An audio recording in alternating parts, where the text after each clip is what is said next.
오늘 하나님 우리에게 주신 말씀은 사도행전 9장입니다. 사도행전 9장 36절에서 40절까지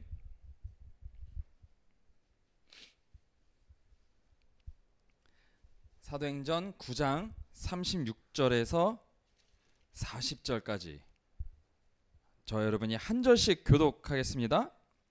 요빠에 다비다라 하는 여제자가 있으니 그 이름을 번역하면 도르가라 선행과 구제하는 일이 심히 많더니 룻다가 요빠에서 가까운지라 제자들이 베드로가 거기 있음을 듣고 두 사람을 보내어 지체 말고 와달라고 간청하여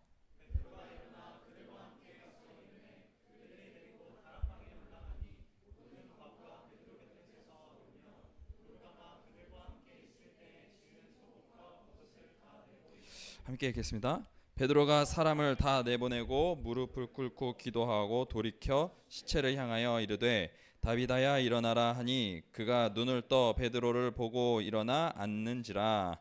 아멘.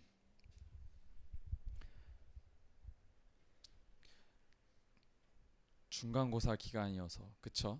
중간고사 기간이어서 아유 많이 못 나올까 했는데 많이 이렇게 나오시고 중간고사 공부 열심히 잘 하시기 바랍니다. 우리가 저번 주가 부활주일이었어, 그쵸? 저번 주는 이제 제가 저기 위에 상공사공 간담회 하느라고 못 왔고 이제 부활절 그리고 나서 이제 오늘 이렇게 됐는데 부활 그 이후 우린 부활절 지났어요. 그럼 부활 이후 그다음 어떻게? 그럼 나는 부활을 경험한 나를 부활을 믿고 있는 나는 어떻게 살아가야 할까? 이거 여러분 고민해 본 적 있으세요? 부활 그 다음에 생각하는 게 우리가 많이 없을 때가 있어요. 부활절날 신나게 예수 그리스도의 부활을 막 찬양하고 막 그렇게 기쁘게 했는데 그 다음은 뭐? So what? 그러고 나서 뭐야? 나 어떻게 살아가야 되는가? 이거를 우리가 생각을 놓칠 때가 참 많아요. 오늘은 그 얘기를 해보려고 해요. 자, 여러분이 한 가지 질문을 할게요. 우린 벌써 부활주는 일단 지났지만 여러분 부활을 믿으십니까? 진짜 믿어요? 자신 있게 대답하는 분도 있고 부활 글쎄라고 생각하는 분도 솔직히 있을 수도 있어요. 괜찮아요. 그럼 질문을 바꿔볼게요. 부활이 뭐라고 생각하세요? 부활이 뭘까요? 대부분 이렇게 대답하겠죠. 죽은 사람이 다시 살아나는 것. 그렇죠? 그런데 이게 맞는 대답일까요? 단지 죽은 사람이 다시 살아나는 것이 진정 의미의 부활일까요? 이 부분에 대해서 몇 주 전에 얘기한 적 있잖아요. 그렇죠? 자, 우리 그리스도인들은 예수 그리스도께서 십자가에서 죽으시고 3일 만에 살아났음을 믿는 사람들입니다. 이걸 믿기 때문에 우리가 믿음이라고 우리가 얘기를 하는 거예요. 반면에 예수를 믿지 않는 사람들은 야, 어떻게 사람이 죽었다가 다시 살아날 수 있느냐? 그 과학적으로 불가능한 말을 어떻게 하냐? 뭐 그렇게 얘기할 수 있어요. 한번 넘겨주시겠어요? 그래서 가끔 교회 다니는 사람들 중에서 사람이 이렇게 죽었다가 다시 살아난 저런 사건들 그런 거를 예를 들면서 막 반박을 해요. 어떤 사람이 실제로 숨이 딱 멎었는데 진짜 의학적으로는 죽었대. 그런데 죽었는데 죽고 나서 천국이나 지옥을 보고 왔는 거야. 그래서 야 그러니까 천국 지옥 있어 라는 식으로 간증한 이런 책들은 시중에도 널리고 널렸어요. 여러분 그런데 과거부터 현재까지 죽었다가 살아났다는 사람들의 이야기는 생각보다 많습니다. 생각보다 많아요. 그 중에는 기독교인만 있는 게 또 아니에요. 다른 종교를 갖고 있거나 종교가 없는 사람들도 잠깐 죽었다가 천국이나 지옥 그 비슷한 것을 봐서 거기서 보고 돌아가시는 가족들을 만났다는 등 그런 이야기는 사실 엄청 많습니다. 기독교 안에만 있는 게 아니라 다른 종교에도 그런 식의 간증은 참 많아요. 그래 여러분 죽었다가 살아났다는 그런 이야기들 이런 간증들 우리가 무시할 수는 없지만 저만 해도 저는 비슷한 간증책을 갖고 있는 게 있어요. 그걸 무시할 수는 없지만 그걸 기독교의 진리처럼 여기면 그건 위험합니다. 그건 위험해요. 그런 이야기들은 그냥 재미로 들으세요. 왜냐하면 성경에서 말하는 천국은 그런 간증들이 말하고 있는 그런 곳하고는 조금 거리가 있기 때문에 그렇습니다. 천국은 정확한 성경적 의미의 천국은 하나님의 완벽한 통치가 이루어지는 장소예요. 그게 천국입니다. 이게 정확하게 성경에 말하고 있는 천국의 정의예요. 자, 어쨌든 종교를 막론하고 죽은 자가 다시 살아났다는 스토리는 여기저기서 말하고 있기 때문에 단지 죽은 자가 이게 살아난 것으로 부활을 증명하려는 것은 그다지 설득력이 없습니다. 물론 이제 성경적으로도 그렇게 맞지도 않는 말이기도 하고요. 그러면 우린 부활을 어떻게 말할 수 있을까요? 여러분, 부활을 그럼 어떻게 말씀하시겠어요? 믿지 않는 친구가 와가지고 야, 부활이 뭐야? 그럼 뭐라고 대답하시겠어요? 참 어렵죠. 오늘 설교에서 말하려는 이 부활의 의미, 이거는 이제 성경에 말하는 부활의 교리적으로는 조금 맞지 않는 말일 수도 있어요. 그런데 오늘 그래도 조금 다른 얘기를 해보려고 그래요. 부활의 삶, 부활의 삶을 이렇게 생각할 때, 부활절을 지나고 나서 우리가 부활의 삶을 살아가고 있는데 이 부활의 삶이 과연 뭘까? 어떤 게 부활의 삶일까? 이게 우리 신앙에서 너무나 중요한 부분이 있기 때문에 오늘 그걸 말씀드리려고 하니 여러분 마음에 오늘 말씀이 단순히 우리의 지식이 아니라 하나님 나라를 소망하는 그 근거로 여러분 마음속에 남아있기를 바랍니다. 자, 오늘 본문 속에는 죽었다가 살아난 한 여인의 이야기가 나오죠.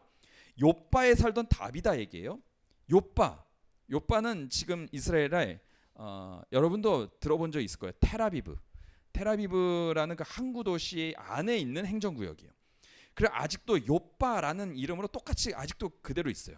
굉장히 아름다운 그 지중해가 있는 그 섬나라가 아니고 그 해변에 있는 도시인데 굉장히 유명한 관광지이기도 해요. 그 욥바에 다비다라는 여제자가 있었대요. 그래서 36절에 이 여자는 어떤 사람이었대요? 36절 한번 보여주시면 욥바에 다비다라 하는 여제자가 있으니 이름을 번역하면 도르가라 선행과 구제하는 일이 심히 많더니. 자, 다비다는 어려운 사람들 잘 도와주는 여인이었고 특히 과부들을 도와주는 일에 앞장섰던 그런 인물이었대요. 이렇게 아름다운 삶을 살던 분이 돌아가신 거예요. 그러니 사람들이 얼마나 슬픔에 잠겼겠어요. 얼마나 아쉽고 뭐 그랬겠어요. 그 와중에 욥바에 있는 이 사람들은 인근 지역에 베드로라는 사도가 왔다는 소식을 듣습니다. 이 소식을 듣자니 8년 동안 중풍병으로 막 고생하던 애니아라는 사람을 베드로 사도가 고쳐줬대요. 깨끗하게 낫게 했대요. 그 소식을 들은 그리스도인들이 급히 사람을 보내서 베드로를 모셔오려고 합니다. 자, 왜 모셔오라고 하는 걸까요? 그 당시에 치유하기에는 거의 불가능에 가까운 이 중풍병이라는 병, 그 병을 베드로가 고쳐버렸으니까 혹시 이 죽은 다비다도 살릴 수 있지 않을까 하는 그런 기대를 가졌던 거죠. 그리고 게다가 오늘 말씀 37절 한번 보시면 37절 그때 병들어 죽음의 시체를 씻어 다락에 누이니라. 여러분, 당시 유대인들은 사람이 죽으면 일단 몸을 씻기고 그 위에 바로 이 향유를 발랐습니다. 그게 이제 이스라엘의 그 유대인들의 장례 절차였어요. 우리나라도 비슷한 절차가 있죠? 비슷한 절차 있습니다. 뭐죠? 고인의 몸을 깨끗이 닦고 옷을 입히는 과정을 뭐라고 하죠? 염한다 이렇게 얘기를 합니다. 염한다. 근데 그 사람들이 죽은 다비다를 씻기기만 하고 아직 향유를 바르진 않았어요. 이게 무슨 의미일까요? 씻겼는데 향유를 아직 안 발랐어. 의도적으로 안 바르고 있어요. 그럼 뭘 기대한 걸까요? 베드로 사도가 오면 이 다비다를 살릴 수 있다는 기대를 했다고 하는 거죠. 기대하고 있는 거예요. 확실하게 믿지는 않더라도 일말의 어떤 기대라면서 아직 장례 준비를 안 하고 있었던 거예요. 그리고 본문에 의하면 실제 그들의 믿음대로 베드로는 진짜 다비다를 살려냅니다. 자, 여러분, 다비다가 부활한 걸까요? 부활입니까 이거? 죽었다 다시 살아났으니까 부활이에요? 아까 얘기한 것처럼 우리가 몇 주 전에 나사로 얘기하면서 잠깐 언급했었죠. 다비다는 부활한 게 아닙니다. 성경에서 예수님이 죽은 자를 살리는 사건은 3번 나와요. 첫째는 야이로라는 회당장의 딸을 살리고, 그리고 누가복음 7장에 나인이라는 그 성에 있는 그 과부의 아들을 살려요. 그리고 마지막으로 방금 말한 이 방금 아까 말씀드렸던 요한복음 11장에 나오는 나사로를 살려요. 이 3번이 예수님이 살아생전 살렸던 사람들이에요. 이 3번의 사람들을 살린 사건이 나왔지만 복음서에 그 어디에도 그들이 부활했다라고 기록하고 있지는 않아요. 성경 텍스트에서 그렇게 얘기하고 있어요. 부활했다라고 말 안 해요. 다윗은 죽었다가 지금 여기 우리 사도행전에서 다시 살아났습니다. 근데 다윗은 언젠가 다시 죽죠. 다시 죽습니다. 분명히 다시 죽어요. 그래서 이걸 뭐라고 말씀드렸죠? 저번에 소생이라고 말씀드렸죠. 나사로는 부활한 게 아니라 소생을 했다, 이렇게 말씀드렸잖아요. 야이로의 딸도 나사로도 나인성 과부의 아들도 혹은 다른 종교에서 뭐 죽었다가 다시 살아났다는 그 어떤 스토리도 다 다시 죽습니다. 다 똑같이 다 죽어요. 이건 성경에서 말하는 부활이 아니에요. 부활은 단순히 죽었다가 다시 살아나는 것이 아니라 하나님과 온전한 관계성에서 영원한 삶을 사는 것, 이것이 그래서 죽음을 완벽하게 이기는 것, 이게 바로 부활입니다. 인간이 절대로 정복할 수 없는 게 있습니다. 진시 황제가 그렇게 이기고 싶었던 거, 바로 죽음이죠. 이걸 다른 면으로 보면 인간은 죽음을 이길 수 없으니 죽음이 어떤 힘을 가지고 있다고 우리가 볼 수 있죠. 이걸 조금 어려운 말로 권세라고 말을 합니다. 이 죽음의 권세를 그 누구도 깰 수 없는데 인류 역사 속에서 유일하게 예수님만이 그 죽음의 권세를 이겼어요. 완벽하게 이기고, 우리 저번 주에 부활절도 했지만 부활하시면서 다시 죽지 않으시고 자신의 그 부활을 믿는 자들에게 같은 부활을 주시기로 약속하시고 하늘로 올라가셔서 하나님의 보좌 옆에 앉아서 지금도 믿고 있는 자들을 위해서, 우리들을 위해서 아직도 기도하고 계시는 거죠. 그래서 그렇게 부활하신 예수 그리스도를 믿고 내 삶의 주인으로 그 부활하신 예수를 고백하는 사람들은 그 믿음을 고백하는 순간부터 예수의 부활에 동참하는 거예요. 그래서 부활의 삶을 살아가는 겁니다. 이해가 되시죠? 부활의 삶. 자, 그래서 예수님이 뭐라고 말씀하셨냐면 이렇게 말씀하셨어요. 요한복음 11장에 나는 부활이요 생명이니 나를 믿는 자는 죽어도 살겠고 무릇 살아서 나를 믿는 자는 영원히 죽지 않으리니 이것을 내가 믿느냐? 그래서 이렇게 얘기하신 거예요. 여러분, 다비다는 아까 뭐라 그랬냐면 여제자라고 했습니다. 살아서 예수를 믿던 제자였습니다. 그래서 오늘 본문에 여제자라고 그렇게 표시가 되어 있어요. 그러면 다비다는 죽었다가 베드로의 기도로 다시 살아났을 때 부활한 것이 아닌 겁니다. 죽었다가 다시 살아났다. 다비다는 이미 예수 그리스도를 삶의 주로 고백하며 제자가 된 그때부터 부활을 경험하고 있는 것이고, 그 순간부터 예수를 나의 삶의 주인으로, 예수를 따르는 그리스도인으로서 살아가기로 결단하고 그렇게 어떤 예수 그리스도의 내 삶으로 고백하는 순간부터 부활의 삶을 살아오고 있었던 거예요. 무릇 살아서 나를 믿는 자는 영원히 죽지 아니하리니 라고 예수님이 말씀하신 게 그대로 이루어지는 겁니다. 자, 여러분, 저와 여러분이 죽고 나서 부활하는 것뿐만 아니라 우리가 예수를 믿는 순간부터 영생은 시작됐다는 것을 믿으시길 바랍니다. 그걸 믿으시길 바라요. 우리 육신의 죽음 분명 언젠가 찾아오죠. 다 인생의 어떤 때는 찾아와요. 저녁의 때도 언젠간 찾아와요. 졸업하는 때도 언젠간 찾아와요. 다 찾아옵니다. 그리고 마지막에 가면 우리 육신이 끝나는 날도 찾아와요. 그러나 그것은 육신의 죽음이지 예수를 믿는 순간부터 우리의 영생의 삶은 예수 그리스도와 함께 이미 시작된 거예요. 지금도 그 삶을 살아가고 있는 겁니다. 그리고 그 영생, 즉 완전한 부활은 예수께서 이 땅에 오실 때 완성될 것이지 우리가 죽고 나서 그제야 부활이 그때부터 시작되는 거다, 이건 아니라는 거예요. 베드로가 다비다의 이 시신을 보러 다락방에 이렇게 올라갔습니다. 올라갔을 때 일어난 그 사건이 다비다가 이미 오래전부터 부활의 삶, 영생의 삶을 살고 있었다는 것을 증명하고 있어요. 이게 무슨 말이냐면, 자, 들어보세요. 그녀가 살아온 삶의 그 모습 자체가 부활의 삶이란 걸 증명하고 있었는데 39절 보면 베드로가 가보니 과부들이 울고 있었대요. 그 과부들이 어떤 사람들이었냐면 다비다가 살아있을 때부터 다비다에게 도움을 받던 사람들이었어요. 자, 39절 한번 보겠습니다. 베드로가 일어나 그들과 함께 가서 이르매 그들이 데리고 다락방에 올라가니 모든 과부가 베드로 곁에 서서 울며 도르가가 그들과 함께 있을 때 지은 속옷과 겉옷을 다 내 보이거늘. 사람들이 다 무언가를 이렇게 주섬주섬 꺼내서 베드로 앞에 이렇게 내어서 보여주는데, 이게 여러분 머릿속으로 상상만 해도 너무 감동적인 장면이에요. 다비다가 살아생전 손수 만들어서 자신들에게 지어준 그 속옷과 겉옷을 다 꺼내서 베드로에게 보여주고 있어요. 여기서 속옷은 여러분이 상상하는 그런 속옷은 아닙니다. 이제 당시에 말하던 속옷은 그냥 이렇게 우리가 입고 있는 요게 속옷이에요. 요걸 속옷이라고 그 당시엔 불렀어요. 이게 속옷이고, 겉옷은 이 코트처럼 평상복 위에 걸치고 다니는 거. 이게 약간 로브 같은 거죠. 그 로브 같은 거 걸치고 다니다가 이제 밤에는 이불처럼 덮고 자는 거. 그게 겉옷이었어요. 여기서 문제는 당시 과부들은 스스로 옷을 사 입을 형편이 안 되는 사람들이었다는 겁니다.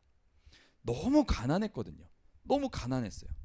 그래서 속옷은 뭐 어떻게든 입겠지만, 어떻게 구해서 입겠지만 겉옷을 마련해서 입는다는 것은 매우 어려웠어요. 이렇게 옷 하나 마련하기 어려운 과부들에게 다비다는 속옷과 겉옷을 손수 지어서 만들어 주었다는 거예요. 새 옷을 만들어 준 거죠. 속옷과 겉옷. 속옷도 구하기 어렵고 겉옷은 더더욱이나 구하기 어려워서 밤에 덜덜 떨면서 그 광야에 밤이 얼마나 춥겠어요. 그렇게 추운 그 광야에서 덜덜 떨면서 자야 되는데 다비다는 손수 만들어 가지고 그걸 다 만들어서 줬다는 거예요. 그러니 다비다가 죽었을 때 그 과부들이 울면서 자기가 다비다에게 받았던 그 속옷과 겉옷을 막 꺼내서 주섬주섬 꺼내서 베드로에게 막 울면서 보여주고 있는 거예요.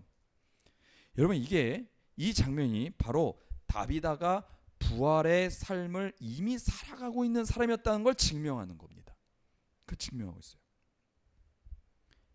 여러분, 이제 여러분 스스로에게 물어봐야 합니다.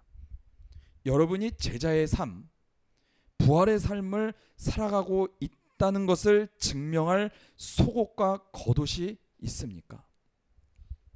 우리가 세상 떠날 때 사람들이 나로부터 받은 어떤 것을 붙들고 그것을 꺼내어 보이며 눈물을 흘릴 사람들이 얼마나 있나요? 얼마나 있을까요? 한번 넘겨주세요. 제가 청년 시절에 TV에서 그 울지마 톤즈라는 KBS 다큐멘터리를 본 적이 있어요. 다큐멘터리죠. 저게 이제 영화로도 나왔어요. 영화로도 울지마 톤즈 있습니다. 그 다큐멘터리에 의사이자 선교사인 이태석 신부님이 나와요. 제 평생에 절대 잊을 수 없는 저에게 이 길을 걸어가게끔 만드신 분이기도 한데, 저분은 세상에서 가장 가난한 마을인 아프리카 톤즈라는 동네에서 평생 선교를 하다가 대장암으로 세상을 떠나셨어요. 한국에서 살았으면 분명 총명받는 의사로서 떵떵거리면서 잘 살았을 텐데 평생을 가난하고 병으로 고통받는 사람들과 함께 살다가 이렇게 돌아가신 거죠. 근데 정말 감동적인 게 뭔지 아세요? 저는 그 다큐멘터리의 한 장면이 잊혀지지가 않아요. 저분의 장례식에 그 마을 사람 대부분이 다 모였어요. 그리고 이태석 신부님의 저 죽음을 모두가 다 진심으로 슬퍼하고 있어요. 근데 그 와중에 어떤 할머니가 자신의 병을 고쳐준 신부님의 이 사진, 그 사진 한 장을, 되게 낡은 사진인데 그 사진 한 장을 이렇게 끌어안고 펑펑 울고 있는 거예요. 잊지 못하는 거죠. 잊지 못해요. 전 그때부터 생각하게 됐습니다. 내가 이룬 것, 내가 가진 것을 사람들이 부러워하고 그로 인해 사람들에게 박수받는 인생보다 나의 장례식장에서 누군가가 진심으로 고맙다고, 고마웠다고, 살아줘서 너무 감사했다고 그렇게 눈물 흘릴 수 있는 사람이 단 한 명이라도 있으면 내 인생 그러면 그나마 좀 산 거 아닐까? 그런 인생 더 값지지 않을까? 이 땅에서의 부귀영화 다 누리면서 장례식 때는 그 누구도 눈길 하나 주지 못하는 인생보다 장례식장에서 이 사람의 인생 참 귀하다라고 생각하는 사람들이 모여 있는 그 모습, 그게 더 값지지 않을까라는 생각을 저는 하게 됐습니다. 이 땅에서 전심으로 사람들을 사랑하고 나의 것을 나누고 때론 손해를 계산하지 않으면서 희생하고 함께 더불어 화목을 이루며 살다가 한 명이라도 내 장례식장에서 진심의 눈물 흘린다면 그걸로 내 인생 성공한 인생이다. 저는 그렇게 생각을 늘 하고 있어요. 지금도 그 생각하고 있어요. 그저 선행을 많이 하라는 말이 아닙니다. 예수를 따라 살겠다고 그리스도인이면 그리스도께서 그렇게 하셨듯이 내가 아닌 다른 사람을 위해, 특히 형편이 어렵고 몸과 마음이 힘든 사람들을 위해 나의 시간과 물질을 기꺼이 내어줄 수 있겠냐고 물어보는 거예요. 그리스도인으로서 말입니다. 그리스도인으로서. 여러분, 예수님이 십자가 위에서 숨을 거두셨을 때 어떤 일이 일어났는지 아세요? 십자가 앞에 있던 군인들이 이미 숨을 거둔 예수님의 겉옷을 가지고 가고 속옷은 제비 뽑아서 나눠 가졌어요. 이게 뭘까요? 예수님은 정말로 문자 그대로 끝까지 자신의 속옷과 겉옷을 다 나눠주신 분이에요. 그런데 그 군인들이 나누어 가진 예수님의 속옷과 겉옷 말고, 그거 말고 진짜 예수께서 우리에게 주신 속옷과 겉옷은 뭡니까? 그분이 살아계실 때 보여주셨던 그 모습이죠. 몸과 마음이 아픈 자들을 긍휼히 여기며 그들을 고치셨고, 가난하고 소외된 자들에게 직접 찾아가서 위로하셨고, 제자들의 발을 씻기면서 섬김의 모습을 보여주셨죠. 그리고 완벽한 희생을 보여주셨어요. 어디서 그걸 보여주셨나요? 십자가 위에서 흘리신 그분의 피로 우리에게 완벽한 희생을 보여주셨어요. 저와 여러분을 너무 사랑하셔서 우리의 죄를 깨끗하게 하기 위해서 모든 피를 쏟으시고 저와 여러분을 살리신 거죠. 그럼 그분의 사랑을 그렇게 받은 우리는 어떻게 살아야 합니까? 어떻게 살아야 돼요? 그분이 사셨던 그 모습대로 10,000,000분의 1이라도 닮아가야 되는 그런 삶이어야 되지 않을까요? 부활을 경험한 우리 모두 진정 부활의 삶을 살아가길 진심으로 소망합니다. 부활의 삶, 교리적으로는 이것저것 설명할 수 있죠. 그런데 적어도 오늘 그 여제자 다비다의 삶을 살면 그리 어렵지 않습니다. 그리 어렵지 않아요. 누군가에게 용기와 격려를 주는 삶, 누군가에게 감동이 되어주는 삶, 누군가 눈물 흘리며 정말 고맙다라고 말할 수 있는 그런 삶을 살아가는 나의 모습, 그런 게 바로 우리의 부활의 삶의 모습일 겁니다. 이 시간 우리 함께 찬양할까요? 여러분, 부활은 죽음 이후에 시작되는 것만이 아니라 지금부터 시작입니다. 오늘 이 시간부터 시작이에요. 그러면 오늘 이 시간부터 그런 삶이라면 그냥 죽음을 향해 막 달려만 가고 있는 인생하고는 뭔가 달라야 되지 않을까요? 부활주의를 보낸 우리, 그것을 묵상했으면 좋겠습니다. 그것을 묵상했으면 좋겠어요. 지금 우리 함께 부르는 이 찬양을 통해서 부활의 모습이 무엇인지 다시 한번 우리 깊이 묵상했으면 좋겠습니다.